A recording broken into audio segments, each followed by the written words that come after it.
Mimi siyatisha mahakama. Nilisema tu yale ambayo tunaomba katika petition yetu. Kama tunataka mahakama ikiona ukweli ambayo tutaonyesha ya kwamba tulishinda, ikubali kututeua sisi kama sisi washindi. Sijaongea juu ya mambo mengine juu ya hiyo kesi yetu.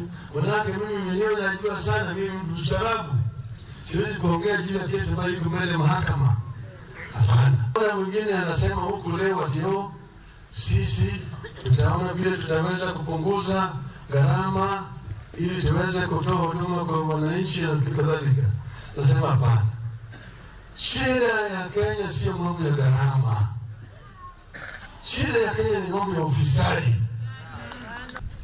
Wewe mwenyewe mfisadi unajulikana, unaiba mpaka unaiba kura, uchaguzi, umeshindwa na wewe unaiba.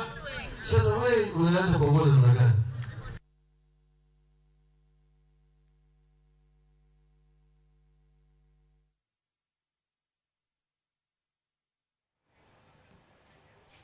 Nyakora Mugia Jwang'e kinde mabende wadhi mbele